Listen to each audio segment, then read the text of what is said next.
का एक बार फिर से स्वागत है UP academy for civil services में। मैं हूं मानस पांडे और जैसा कि मैंने आप सभी से वादा किया था कि मैं आपको पिछले 30 सालों में पूछे हुए सभी प्रश्न सभी सब्जेक्टों के कवर कराऊंगा ताकि आने वाले एग्जाम जैसे यूपीपीएससी का आरओ एआरओ या यूपी पीसीएस में आपके 60 से 70 प्रश्न सीधे सीधे जो कि यहीं से आते हैं वो आपके फंस जाएं। तो शुरुआत करते हैं बिना बर्बाद किए हुए अपना समय।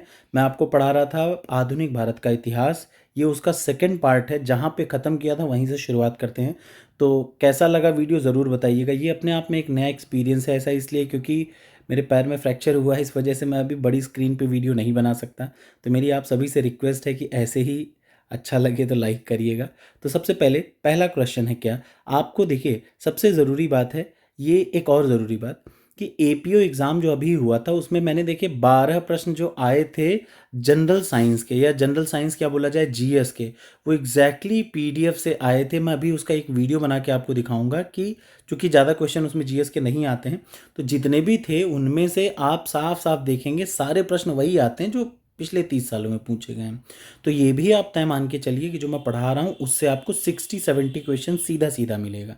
तो शुरुआत कर रहे हैं। सबसे पहला match the column. Match the column लगभग 15 से 20 आता है, ये आप अपना मान के चलिए। तो सबसे पहला क्वेश्चन क्या है, आंग्ल मराठा स्ट्रगल, अंग्रेजों और मराठाओं के बीच में जो जो स्ट्रगल हुई उसके बारे में। तो देखिए सबसे पहले गायकवाड़ कहाँ पे चलते थे, तो सब मैं आपको बता दूं कि मराठों में जब धीरे धीरे पेशवा आने लगे तो उसी शुरुआत में ही क्या हो गया, अलग अलग जगह के अलग अलग लोगों को मिल गया। जैसे बड़ौदा में गायकवाड़ होते थे, इंदौर में होलकर होते थे, ग्वालियर में सिंधिया होते थे, नागपुर के भोसले होते थे। अब यहाँ देख लीजिए अगला क्वेश्चन क्या है, ये कौन सा कथन सही है। दो कथन दे दिया है, दोनों कथन में एक सही है, दो सही है, दोनों सही हैं, या कौन सा सही कौन सा गलत है। तो प्रश्न ये है, मराठा चौथ और सरदेश मुखी के रूप में कर वसूल करते थे, बिल्कुल सही बात है। और मराठों ने 1761 में पानीपत के द्वितीय युद्ध में भाग लिया था, गलत। मराठों ने पानीपत के तीसरे युद्ध में, मतलब मराठों और अफगानों के बीच में युद्ध हुआ था जिसमें मराठा बहुत बुरी तरीके से पराजित हो गए थे। तो उसका मतलब इसका ऑप्शन केवल एक सही है। तो क्या सही ऑप्शन हो जाएगा, केवल एक सही। ठीक, अगला, बाजीराव द्वितीय को दी जाने वाली पेंशन नाना को दिए जाने वाली पैरवी के हेतु कोर्ट ऑफ डायरेक्टर के समक्ष कौन लाया था। तो अजीमुल्ला खां। मतलब बाजीराव द्वितीय को दी जाने वाली पेंशन नाना साहब को दी जाने के लिए पैरवी करने के लिए कोर्ट ऑफ डायरेक्टर्स के सामने अजीमुल्ला खां गए थे, वो भी कहाँ, लंदन। ये प्रश्न इंपॉर्टेंट है। अगला प्रश्न 2021 पीसीएस प्री का है, बड़ा इंपॉर्टेंट है। बाजीराव पेशवा के दत्तक पुत्र का क्या नाम था, तो नाना साहब था। एक्सप्लेनेशन पार्ट जरूर देखिएगा, मेरा आप सभी से यही कहना है कि एक्सप्लेनेशन पार्ट सबसे इंपॉर्टेंट होता है। निम्न में से किसने भारत में अंग्रेजों का सर्वाधिक वो किया, सबसे ज़्यादा विरोध जो किया वो मराठाओं ने किया। अगला आ जाइए, 13 जून 1817 को पुणे की संधि पे किसने हस्ताक्षर किया, तो बाजीराव द्वितीय ने किया। नेक्स्ट क्वेश्चन, आंग्ल मराठा युद्ध से संबंधित कौन कौन सी संधियां हुई। तो पहले मैं आपको बता दूं, सबसे पहले 1802 में बसीन की संधि हुई, बाजीराव पेशवा बाजीराव द्वितीय और अंग्रेजों के बीच में। फिर देवगांव की संधि 1803 में हुई। ठीक, उसके बाद क्या हुआ, सुरजी अर्जन गांव की संधि हुई 1803 में। तो ये इस क्वेश्चन में तीन ही क्वेश्चन थे, तीनों की यही सही सीक्वेंस है। अगला आ जाइए, ये क्या है, नाना साहब बाजीराव द्वितीय का लड़का था कि नहीं था। मतलब ये ऑप्शन दे रखा है, उनमें से क्या सही है क्या गलत है आपको देखना है। तो सबसे पहला, नाना साहब बाजीराव द्वितीय का लड़का नहीं था। ये क्या है, देखिए पहले आप क्वेश्चन पढ़ लीजिए, निम्न में से किस आधार पर 1851 में बाजीराव द्वितीय की मृत्यु के बाद लॉर्ड डलहौजी ने नाना साहब के 8 लाख सालाना पेंशन के दावे को नामंजूर कर दिया। मतलब कहने का मतलब, जब बाजीराव द्वितीय की मृत्यु हो गई तो भैया उनकी पेंशन किसको दी जानी चाहिए, नाना साहब को दी जानी चाहिए, 8 लाख रुपए पेंशन, उसको नामंजूर कर दिया। क्यों, पहला, नाना साहब बाजीराव द्वितीय का लड़का नहीं था, ठीक बात। और दूसरी सही चीज़ है, पेंशन की मंजूरी वंशानुगत नहीं थी उस समय, अंग्रेजों ने इसको हटा दिया था। अगला देख लीजिए, हेक्टर मुनरो, बहुत इंपॉर्टेंट है, यहाँ देख लीजिए। सबसे पहला, बक्सर का युद्ध हुआ था 1764 में, उस समय गवर्नर जनरल थे वेंसीटाट। मैं आपको बता दूं, मॉडर्न हिस्ट्री की पूरी क्लास मैंने पढ़ा रखी है, जिनमें कौन सा गवर्नर जनरल कौन सा था, वो किस समय आया, इनकी बड़ी बेहतरीन सी शॉर्ट स्टोरी के रूप में और शॉर्टेस्ट ट्रिक के रूप में मैंने पढ़ा रखा है, उसको देख लीजिए, वहाँ से एक आध दो प्रश्न जरूर आ जाते हैं, ज़रूर का मतलब ज़रूर आता है। उसके बाद फिर सारे आंग्ल मैसूर युद्ध, 4 आंग्ल मैसूर युद्ध हुए। पहला आंग्ल मैसूर युद्ध हुआ 1767 से 69 के बीच में, उस समय वेल्डेस था। उसके बाद आंग्ल मैसूर का जो दूसरा हुआ 80 से 84, तीसरा 90 से 92 और चौथा 99। चौथा था उस समय वेलेस्ली था। पहला आंग्ल मराठा युद्ध 1775 से 1782 के समय में हुआ। दूसरा आंग्ल मराठा युद्ध, टोटल 3 आंग्ल मराठा युद्ध हुए थे, 1775 से 1782। दूसरा आंग्ल मराठा 1803 से 1805 लॉर्ड वेलेस्ली के में, और तीसरा आंग्ल मराठा युद्ध हुआ लॉर्ड हेस्टिंग के में 1817 से 1818 के बीच में। आंग्ल नेपाल युद्ध 1814 से 1816 के बीच में हुआ। अब मैं आपको एक बात बता दूं, ये युद्ध जो है अंग्रेजों ने जिन जिन लोगों के साथ युद्ध लड़े, इसके लिए भी मैंने 2-3 वीडियो मॉडर्न हिस्ट्री के वीडियो में ऐड कर रखी हैं। आप सभी से रिक्वेस्ट है जरूर देखिएगा, कम से कम 2 युद्ध एग्जाम में जरूर आते हैं, ठीक, कम से कम 2 युद्ध। अब आ जाइए, कंपनी के नवाब, बंगाल के अलग अलग नवाब और ईस्ट इंडिया कंपनी। हैदराबाद का संस्थापक कौन था? चिनकिलिच खां।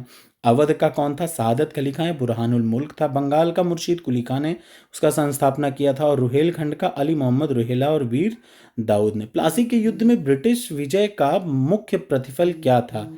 तो काशी के में युद्ध में ब्रिटिश विजय का मुख्य प्रतिफल था बंगाल के नवाब पर ब्रिटिश प्रभाव में वृद्धि। ठीक है, अगला देख लीजिए, 23 जून, ये डेट याद रखिएगा। प्लासी के युद्ध की डेट अक्सर पूछती है, क्या प्लासी के युद्ध की डेट क्या थी? 23 जून 1757। प्लासी के युद्ध में पराजय के बाद सिराजुद्दौला लड़ाई के मैदान से भाग गया। निम्न में से उसने किस वाहन का, सबसे इंपॉर्टेंट क्वेश्चन देखिए, ये सब प्रश्न यूपी पीसीएस के पेट प्रश्न है। 23 जून 1757 को प्लासी का युद्ध हुआ। उसमें जब सिराजुद्दौला हारने लगा तो वो भागा, किससे भागा? ऊंट से भागा। ये मोस्ट इंपॉर्टेंट प्रश्न है, और ये याद रखिएगा, इंपॉर्टेंट इसलिए है क्योंकि आपको इसको पढ़ना चाहिए। निम्न में से कौन सा प्लासी के युद्ध के विषय में सत्य नहीं है? 23 जून 1775 को प्रातः यह युद्ध, गलत, 23 जून को तो शुरू हुआ लेकिन 1757 को युद्ध प्रारंभ हुआ। ठीक है ना। अगला, किस एक कवि ने प्लासी की लड़ाई को एक स्थायी दुख भरी रात कहा? तो वो कहा नवीन चंद्र सेन ने। बक्सर की लड़ाई में अंग्रेजों के खिलाफ किन भारतीय शासकों ने हिस्सा लिया? सबसे इंपॉर्टेंट प्रश्न याद रखिएगा। बक्सर की लड़ाई में भारतीय शासक मिलजुल के लड़े, उनमें कौन कौन थे? सबसे पहले शाह आलम, फिर शुजाउद्दौला और फिर मीर कासिम। ठीक है ना। नेक्स्ट आ जाइए, इन घटनाओं का सही कालक्रम का चयन करिए, मतलब सीक्वेंस में सेट करिए। तो मैं पहले बता दूं, सबसे पहले 22 अक्टूबर 1764 को बक्सर का युद्ध हुआ, फिर क्लाइव 1765 में आया, फिर इलाहाबाद की संधि 16 अगस्त को दूसरी वाली हुई, उसके बाद वारेन हेस्टिंग भारत का गवर्नर 1773 में बनाया गया। ठीक, मॉडर्न हिस्ट्री से मैं आपको बता दूं, मॉडर्न हिस्ट्री से लगभग 12 से 13 प्रश्न, सॉरी 7 से 8 प्रश्न ROR में और 12 से 13 प्रश्न यूपी पीसीएस 2024 में आने हैं, इसलिए कोई भी कमी मत छोड़िएगा। इस वीडियो को जरूर देखिए क्योंकि PDF सामने होना जरूरी है, PDF से सामने सुनना बहुत जरूरी है, सुन सुन के रट जाता है। बिहार के शासक राजा राम नारायण का दमन करने के लिए क्लाइव व मीर जाफर, राजा राम का दमन करने के लिए क्लाइव और मीर जाफर जो थे, वो उन्होंने किसकी अध्यक्षता में एक सेना भेजी? तो मेजर कूट के अध्यक्षता में कैला भेजी। अब जरा कई सारे इवेंट हैं, उनको जरा आप याद रख लीजिए। सबसे पहला कालकोठरी की घटना, सिराजुद्दौला के 20 जून की घटना है 1756 में। बक्सर का युद्ध 22 अक्टूबर 1764 को। ये भी ज़रूरी है कि ये जो बक्सर का युद्ध था 22 अक्टूबर को हुआ था, ये 22 अक्टूबर डेट याद रखिएगा, ये डेट बहुत इंपॉर्टेंट है। ठीक है। अगला, मीर जाफर की मृत्यु हुई थी फरवरी 1765 में और इलाहाबाद की संधि हुई थी 1765 में। किस गवर्नर जनरल के कार्यकाल में ईस्ट इंडिया कंपनी के शहंशाह आलम द्वारा बिहार, बंगाल, उड़ीसा की दीवानी दी गई? तो लॉर्ड क्लाइव के टाइम में। याद रखिएगा, 2 इलाहाबाद की संधि हुई, एक इलाहाबाद की संधि पहली हुई और उसके बाद दूसरी हुई। ठीक है ना। अब अगला आ जाइए, कौन सा एक कथन अगस्त 1764 में इलाहाबाद की, 1765 में जो इलाहाबाद की संधि हुई बक्सर के युद्ध के बाद हुई, कंपनी और मुगल शासक शाह आलम के बीच में संधि हुई। ठीक है ना, 2 ही संधि हुई थी, याद रखिएगा, एक 12 अगस्त को और दूसरी 16 अगस्त को। दोनों इंपॉर्टेंट है और दोनों की डेट अक्सर एग्जाम में आ जाती हैं। अगला, किसने अपनी राजधानी को मुर्शिदाबाद से मुंगेर ट्रांसफर किया? तो वो था मीर कासिम। ठीक, नेक्स्ट, 1763 के कई युद्धों में मीर कासिम को हराने वाला कौन ब्रिटिश अधिकारी था? तो वो हेक्टर मुनरो था। किस इतिहासकार ने ये कहा कि 1765 से 1772 की अवधि में बंगाल की सरकार एक डाकू राज्य था? तो ये पणिक्कर साहब ने कहा। ठीक है, नेक्स्ट क्वेश्चन आ जाइए। बंगाल के इन जिलों की पहचान करिए जिनके राजस्व प्रशासन को 1760 में ईस्ट इंडिया कंपनी को हस्तांतरित करके मीर कासिम ने बंगाल की नवाबी प्राप्त की। तो वर्धमान, मिदनापुर और चटगांव। ये इंपॉर्टेंट प्रश्न है, आ सकता है। किस ब्रिटिश अफसर ने बंगाल में जमींदारी के स्वामित्व संबंधी अधिकारों का विरोध किया? तो वो थे जेम्स ग्रांट ने। ठीक। रॉबर्ट क्लाइव जिस रूप में पहली बार बंगाल आया वो कौन था? कलकत्ता पर पुनः कब्जा करने वाले अभियान दल के नेता के रूप में। तो ये रहा। मैं 100 तक आज कंप्लीट करूंगा, क्योंकि बहुत ज़्यादा मैं बोल नहीं पा रहा हूँ, इसलिए छोटा छोटा वीडियो में ज़्यादा बना दूंगा। किस स्थान समूह की जमींदारी इब्राहिम खान ने अंग्रेजों को बख्श दी थी? तो कलकत्ता, गोविंदनगर, सूनातनी। बहुत सूनातनी। बंगाल के किस नवाब ने यूरोपियों की तुलना मधुमक्खियों से की? तो अलीवर्दी ने। मोस्ट इंपॉर्टेंट, फोर्ट विलियम की प्रेसिडेंसी किस वर्ष में अस्तित्व में आई? 1700 में। मतलब आपको मैं पहले बता दूं, जो जॉब चारनाक था 1690 में एक अंग्रेजी कोठी स्थापित की। ठीक है ना। फोर्ट विलियम की प्रेसिडेंसी 1700 में अस्तित्व में आई। अलीनगर की संधि पर कब हस्ताक्षर हुआ? तो फरवरी 1757 में। किसने ईस्ट इंडिया कंपनी के बारे में ये कहा कि कंपनी एक असंगत है, परंतु यह उस व्यवस्था का भाग है जहां कुछ ही असंगत है?